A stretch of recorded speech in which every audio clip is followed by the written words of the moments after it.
Magsisimula ang eksena sa malakas na buhos ng ulan, parang kalangitan mismo ang sumaksi sa epic na panalo ni Hanbin. Mga lodi, muntik nang maubos ang mga inosente dahil sa baliw na eksperimento ng Great Earth. Pero buti na lang, nakabalik sila sa normal na buhay. Pero syempre, hindi pwedeng all happy ending. 36 na tao ang naliga sa artificial guideline. Wala nang palakpakan, wala nang parade. Silent victory lang ito para sa ating mga bayani. 3 araw lang sa Crater Parish, habang ginagamot ang sugatan, tumambad ang mga reward na mapapasana all. May Goddess Blessing para Forever Young, ticket para pambura ng krimen, at mga limited edition items. Pero biglang bumanat si Emil. Magic disaster na lang daw ang balita para iwas iskandalo, kaya walang opisyal na reward. Dismayado tuloy ang lolo nyo na si Hanbin, limited edition item lang pala ang nakuha niya. Gets naman ni artist kung bakit mainit ang usapan, lalo na't involve ang Great Earth. Pero ang gusto ni Hanbin, dapat daw ay bandera na ito sa publiko para maging handa ang lahat sa susunod na kamandag ng kalaban. Kaso, dito na naglabas ng resibo si Emil. 20 years ago, nanganib ang buhay ng goddess kaya naging talamak ang hunting sa mga otherworlders sa buong kontinente. Dito na nataranta ang lodi natin at biglang bawi. Kunwari ay galit na rin siya sa mga otherworlders para lang hindi sila madamay sa hunting. Pero ang nakakapangilabot na twist dito mga lodi, sa bawat hunting na nagaganap, 30% lang ang totoong otherworlders. At ang iba pinag-iinitan lang ng mga politiko at pina-frame up para lang mailigpit ang kanilang mga kalaban. Pero sa gitna ng seryosong usapan, biglang napatigil ang lahat nung makita nila ang kalagayan ni Efer. Himas rehas na ang dalaga at 10 araw na lang ang binibilang bago tuluyang mabulok sa Crater Prison. Pinagbibintangan siyang demonyo dahil lang sa koneksyon ni Ellie kay Alejandro. Hindi nakatiis si artist at pumalag. Pero ang nakakagulat, mismong si Efer na ang todo denial sa lahat itinanggi niya ang kanyang pamilya at sinabing hindi niya kilala si Ellie, kamukha lang daw. Pabulong na nagpaliwanag si Emil na ito na lang ang tanging paraan para makalusot si Efer sa bitay. Sa mundong to, automatic na kalaban ka kapag kumampi ka sa mga otherworlders, kaya kailangang i-deny ni Efer ang lahat para lang mabuhay. Hindi kumbinsido si artist sa ganitong setup, kaya sinubukan pa niyang tanungin ang dalaga kung okay lang ba talaga na magbukhang kawawa para lang sa kaligtasan. Pero bago pa man makahirit si artist ng ibang plano, bigla na silang hinarang ng bantay. Wala na daw silang extra time para sa drama dahil special fever lang ang pagbisitang to. Dito na gumalaw ang lodi nyo. Napaka-smooth ng diskarte ni Hanbin, isang sadyang tulak lang pero wasak ang pinto ng kulungan sa sobrang lakas. Sabay acting na hihimatayin dahil daw sumakit ang kanyang mga buto. Shocked ang lahat, lalo na ang bantay na hindi alam ang gagawin sa kalokohan ng bida natin. Pero mas pro si Emil dahil agad siyang sumakay sa acting. Pinagsasampal pa niya si Hanbin sabay banat na baka delayed response lang daw ito ng mga sugat niya sa bakbakan.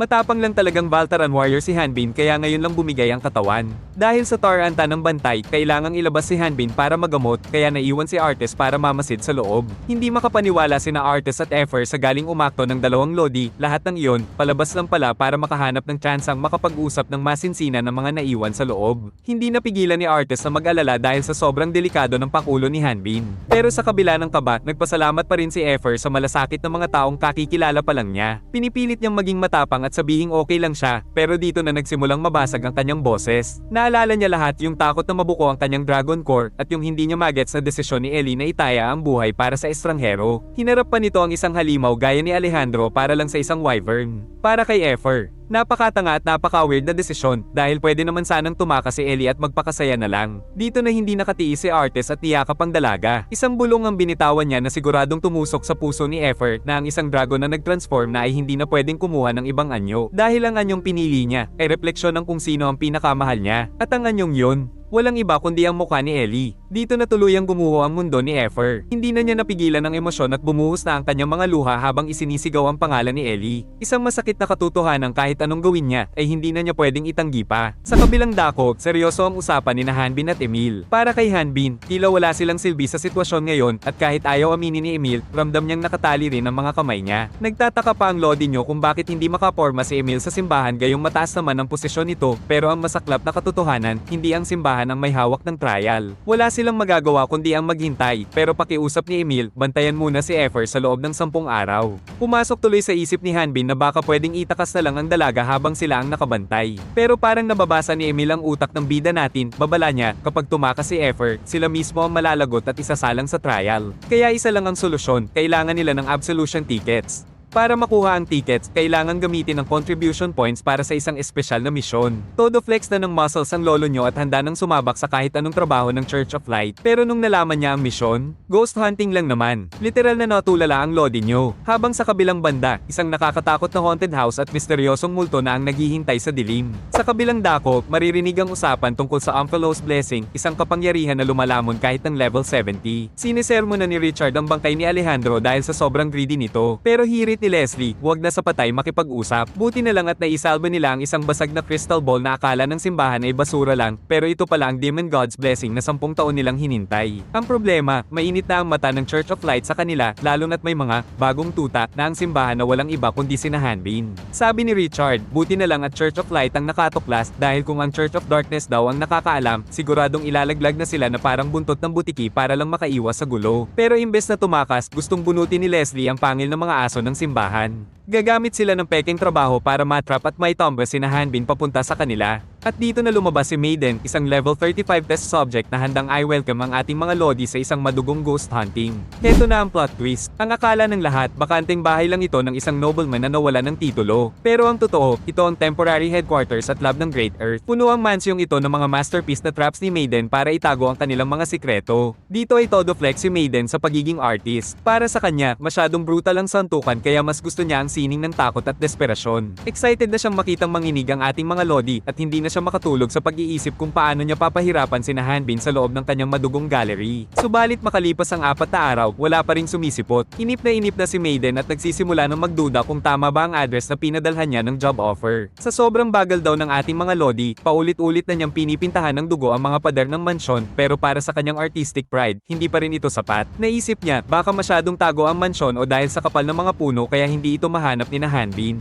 Kaya naman natatawa na lang si Maiden, importante raw ang artistic touch, pati sa labas, kaya ang front gate ang uunahin niyang pagdisitahan. 2 araw ang lumipas at habang mahimbing na nananaginip si Maiden, nagising siya sa ingay sa labas dahil dumating na ang mga lodi nyo. Kasama na nila si Effort, pero nag-aaway agad dahil siya raw ang may kasalanan kaya natagalan sila pumunta rito. Nasisiyahan na sana si Maiden sa pagdating nila, pero pagkakita pa lang ni na Effort sa entrance gate, binweltahan ni Effort ang painting na gawang amateur, habang si artist ay amazed, pero ang ating bida ay kabado na. Dito na nanggigil si Maiden, plano niyang unahing itumba ang trash talker na si Effort habang tumatakbo ito sa takot. Pagpasok sa loob, hirit ni artist na dahil walang healer sa grupo, kailangang isa-isahin at ubusin ang mga multo sa mansyon. Suggestion naman ni Effort, maghiwalay na raw sila para mabilis matapos. Pumayag si artist habang ang kabadong si Hanbin ay tinatawag na ang mga kasama dahil sa mga movie raw, ang unang humihiwalay sa grupo ang unang namamatay. Siguradong burado na raw sila sa kwento nito. Hirit pa ni Hanbin, hindi naman daw tinatabla ng suntok ang multo. Todo kampante naman si artist na sisiw lang ito, pero tumanggi ang ating bida at napatanong kung bakit daw ang kalmado nila. Akala tuloy ni Hanbin prank lang ang lahat at bagsak daw ang views nito dahil hindi naman daw siya natatakot. Wala raw siyang reaction kaya hindi siya pampelikula, kaya sa labas na lang daw siya tatambay at tawagin na lang kapag tapos na ang bakbakan.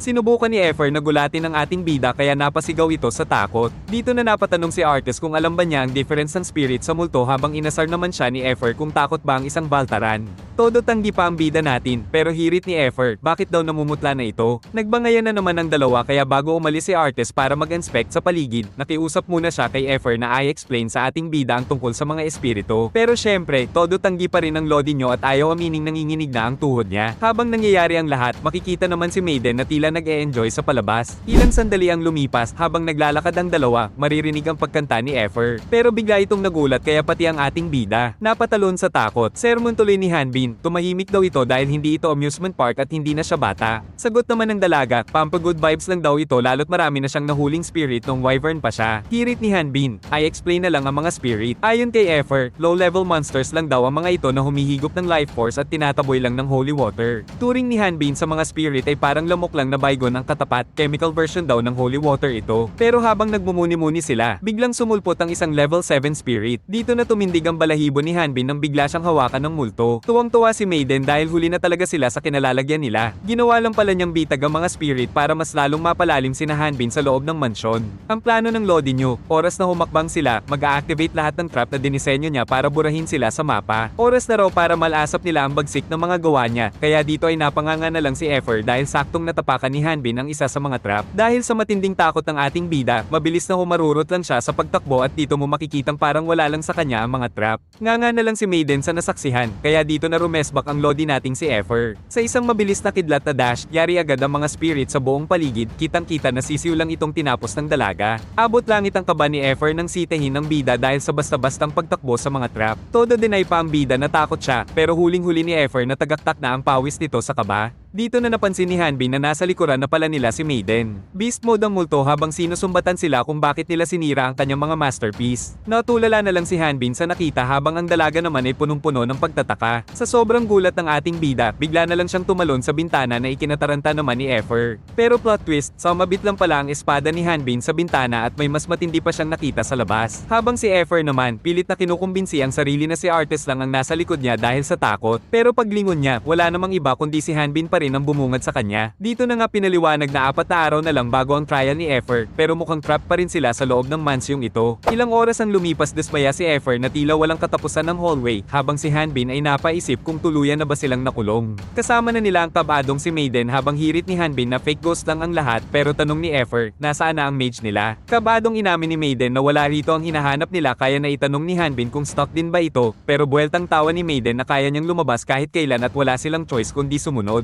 Kampante si Hanbin para kay Artist habang bulong ni Effer na tila naging dungeon ng bahay, kaya hirit ng bida na siguradong may labasan din ito. Kailangang mahanap at mawasak ang dungeon core para biglang mailabas ang lahat oras na maglaho ang dungeon na ito. Paliwanag ni Maiden, kailangang malampasan ang mga pagsubok sa bawat kwarto at mahanap ang nakatagong susi para makatuloy sa susunod na pinto. Habang sabik ang mga lodi sa treasure, lihim na ikinatutuwa ni Maiden ang mga nakatagong traps na siguradong magpapahirap sa kanila. Agad na nahanap ni Effer ang susi gamit ang magnetismo, kaya gulat na lamang si Maiden na mabilis nilang nalusutan ang trap. Inakusahan ni Maiden ng cheating ang mga lodi, pero hirit ni Effer na wala namang bawal sa ginawa nila. Gulat ang lahat ng wasaki ni Hanbin ang pinto kaya asar nagiit ni Maiden at Effer na pandedaya ang lakas ng bida. Dito na nagsimula ang kanilang adventure kung saan ang bawat deadly trap ginawa na lang nilang laro. Maging si Maiden ay naki-enjoy na rin sa samahan nila, hanggang sa sabay-sabay nilang nilampaso ang isang dambuhalang ahas. Sa kabilang banda, kakarampot lang ang mages sa buong population at halos 2% lang ang level 40 pataas. Kasi pag may sapat na pera na, diretso apply na agad sila sa The Thinkers, ang pinakamaangas na magic research group. Walang pake rito sa level o skills, basta gifted ka sa magic, pasok ka. VIP pass na to para tumira sa Mage Kingdom at pag-aralan ng pinakamalulupit na magic theory, subalit nagulat na lang si Artist sa nadiskubreng dimension transfer sealing spell. Kahit nung nasa The Thinkers pa siya, wala siyang nakitang ganito kalupit na magic theory. Isang high-level spell na kayang hamatin ng espasyo at ilagay ito sa pagitan ng mga dimensyon, parang isang dungeon na kayang tumakbo mag-isa kahit walang user. Pero ang matindi rito, masyado itong unstable at hindi ito pagkakamali kundi sadyang disenyo para ikulong ang sinumang papasok ng walang pahintulot. Ibig sabihin, oras na mag-initiate ito, tuluyang maglalaho ang buong mansyon. Mabalik naman tayo sa ating mga bida kung saan nagse-session sila sa harap ng bonfire. Habang madamdaming nagkukwento si Maiden habang todo comfort naman si Effer para pag-aani ng loob nito. Pero sa gitna ng kanilang moment, tila biglang natauhan at nahimasmasan ang multo. Dito na pumutok ang inis ni Maiden. Galit niyang kinwestiyon kung bakit nagka-campfire ang mga lodi sa gitna ng laban. Pero hirit ni Hanbin, gutom na siya at malapit na rin naman daw matapos. Hindi makapaniwala ang dalaga dahil magkalaban sila, pero bakit relax na relax ang mga ito? Sagot lang ng bida, masyadong mahina ang mga traps at halatang hindi disenyo para pumatay. Dito na tinutukan ni Maiden ng matatalas na kuko ang leeg ng ating bida. Pagbabanta niya, level 35 siya at mas malakas, kaya pinapanatili lang niyang buhay si Hanbin para saktan.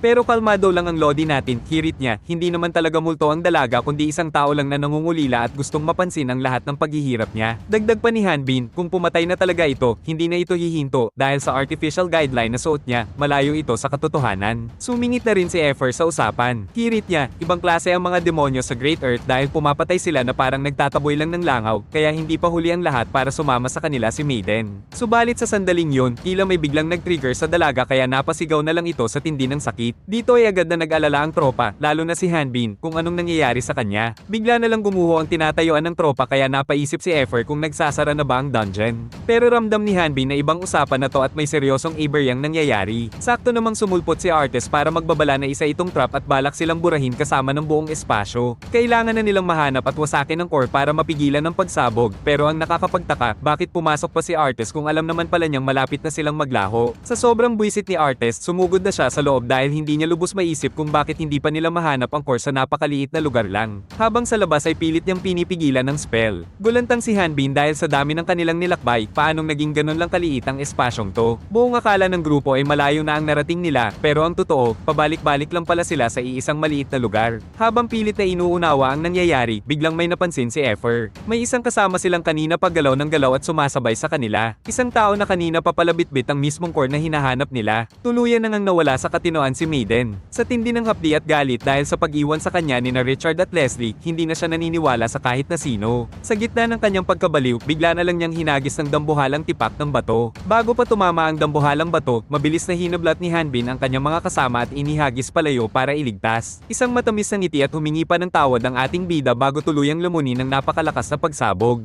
Nagsisigaw na sa pag-aalala si Effer, pero seryoso lang si Artes na siguradong ayos lang ang kaibigan at ang core muna ang dapat nilang asikasuhin. Subalit sa gitna ng usapan, gulantang si Artes ang mapagtantong naglaho na pala si Maiden sa kanyang pwesto. Habang nagtataka ang dalawa, unti-unting napawi ang usok at nakitang maayos naman pala ang bida. Dito ay agad itong kinamusta ni Effer, pero nanlaki na lang ang kanyang mga mata sa sumunod na nasaksihan ang ating bida, nakahanda ng bitawan ng kanyang vertical slash para tuluyan ng tapusin ang dalaga. Kaya kung nagustuhan nyo ang video na to, huwag kalimutang mag-like at mag-subscribe sa ating channel para laging updated sa mga susunod nating pag-recap.